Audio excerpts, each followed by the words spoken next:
When I reflect on the story of Jesus and Simon Peter meeting beside the lake, the Sea of Galilee, I can see that this experienced fisherman could have just kept on fishing and decided not to completely change his whole life. Peter clearly had a sense that life was never going to be the same again, that he was going to face new demands and challenges and ways of being in the future, that his world would be very, very different in the future. And perhaps also we have this feeling as we face a very different world due to the pandemic that continues to impact in so many ways in virtually every corner of our planet Earth. Church looks different, family looks different, home looks different, business looks different, interest rates look different, travel looks different. Just as Peter found out, however, God is in the midst of the coronavirus haze and the anxiety all around us. Our individualistic society has long rendered faith as cheap and acts of selfless love as obsolete or even stupid. Now, during this pandemic, we are asked to sacrifice for one another in so many ways, including staying at home in lockdown for weeks and weeks and weeks. People who seem to have less important jobs, supermarket workers, courier drivers, dairy owners, hospice workers, nurses, the people who clean the hospital, the overnight grocery packers, getting ready for next day's click and collect, the people making 3D protective masks who once made technology, the people who made milking machines who now make ventilators from very similar parts, the public health people who work such long hours, the people who care for residents with health issues, including dementia. Many who were once completely invisible have become central to our survival.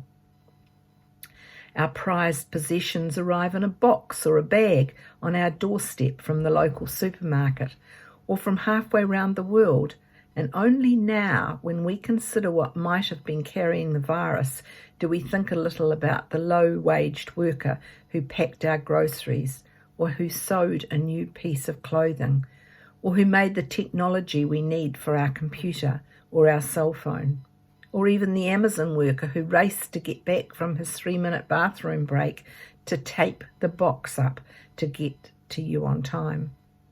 A gift of this pandemic is that we can no longer make each other invisible. We are all in this together for a very long time, no matter where we live in New Zealand or in any part of the world. And together we bear witness to the inherent value of relationships and love, neither of which impacts the performance of the stock market or the economy. Only the essential work goes on, much of it long disrespected, underfunded and ignored.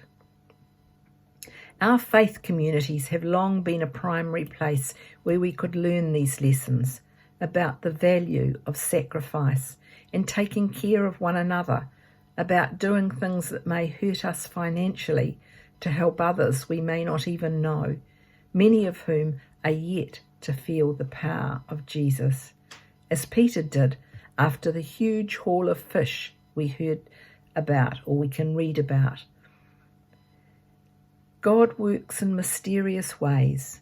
In these days of social isolation, faith is renewed by love and by having time to think and reflect on what's really important in our life, and the impact of being so busy, and the impact of not having time to reflect on what is really important in your life. If we think of Peter working away day after day at catching fish to supply the needs of the people in the Galilee area, and then just imagine Jesus suddenly appearing to Peter and asking him for help with his own work, we can also take this just one step further and reflect on what it would be like for us if Jesus appeared to us and asked us to leave our bubble or the area that we feel comfortable in to join his work to develop how he wants the earth to be going forward. Imagine the terror, Imagine the awe as you come to terms with the power of Jesus as he gives the command. You and I are going to be working together from now on to make small changes, to make a very different world going forward, a world where the least are valued, people are given second chances. My will is done. A world where we value those around us and show genuine kindness, consideration and support for those who have so little, those who are anxious about the future, those who lose their jobs, those who come out of prison to discrimination, those who are disabled and need someone to talk to them, those who are lonely and need companionship. In short, all the people we will interact with in our daily lives going forward. The world is going to be a very different place. And as Jesus asked Peter to be part of this different world, I would ask, will you be part of a very different world? Jesus does not want to leave anyone out. His call to Peter and the other fishermen that they should now help him by catching others rather than by catching fish came precisely in order that the good news would go out wider and wider, reaching as many people as possible. Ultimately, there are no bystanders in the kingdom of God. We are reading Luke's Gospel today because Jesus kept his promise to Peter, despite Peter's initial reluctance and subsequent failures, including to give his whole heart to Jesus initially.